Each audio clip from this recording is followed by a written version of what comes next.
محمد مصطفی دوستدار امت، محمد مصطفی غمخوار امت، برایش جان و دل بسپارم امروز که فردا او بود پاسدار امت. گذشت عمرت پی ارمان امت،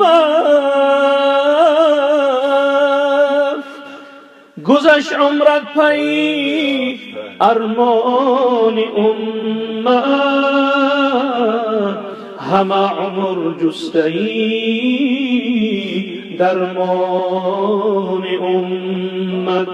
و حتی وقتی جان دادن بخوردی غمی جانی خودت جان امت. برفتی هفت آسمان بحر امت،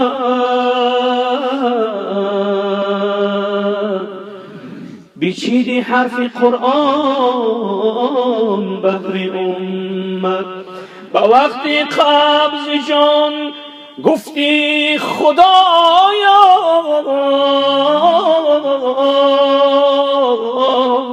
بکن جان کندن آسان بحر امت، بکن جان کندن آسان بحر امت. بگفتی راضی نیستم ای دست تو اگر یک امتم گردد جهنم، اگر یک امتم گردد جهنم. میرم بر تو رسول الله امروز، تو را بیش از پدر مادر ندانم، دل و جانم فدایت یا محمد، گذارن سر به پایت یا محمد. تو بحری من گذشتی از بری جان، چی کردم من برایت یا محمد. تو بحری من گذشتی از بری جان، چی کردم من برایت یا محمد. یا رسول الله ندانم کدامین صفت گویم که بالاتری زی آنچه من گویم. واصفان در وصف تو حیران شدم، سرشناسان نیز سرگردان شدن. مردم از این علم که نمردم برای تو، مردم از این علم که نمردم برای تو. خاک بر سرم که نشد خاک پای تو. گر اختیار مرگ به دستم دید قضا، روز 1000 بار بمیرم برای تو، روز 1000 بار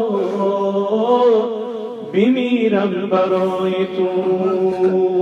الله وسلم وزد وبارك على رسول الله وآله الأطهار.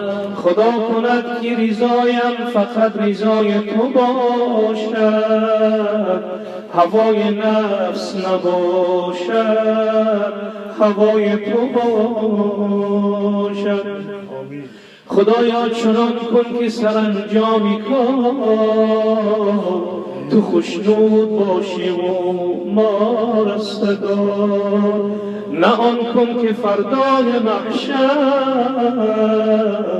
تو غضبناک باشی و ما شرمسار. الهی حاجتی ما را روا کن، محمد را شفاعت خواهی ما کن.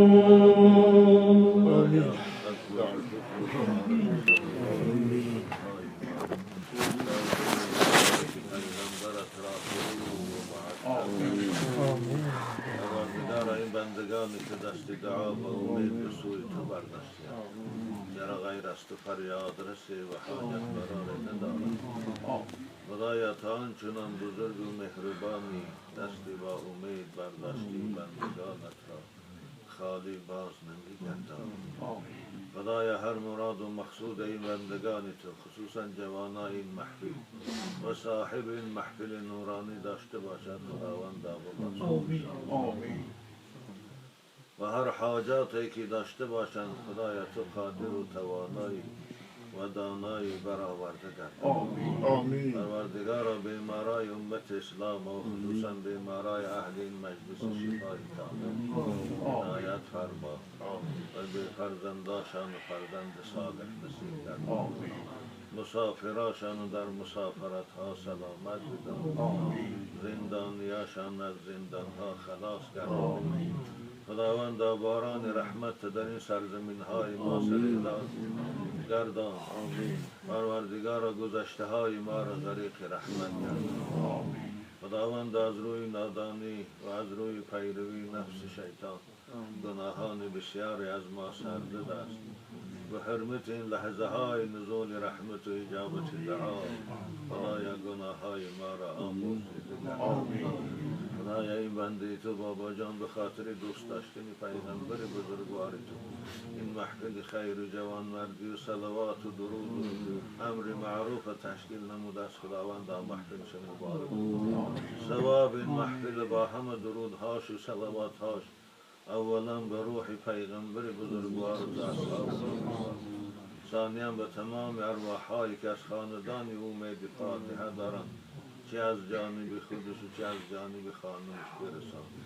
نوراشان پرنور و جهش جنت، فرزنداش دخترکا و بچهاش عمر دراز، نبیره ها را هم تن صحت و رزق فراخ نصیب کن.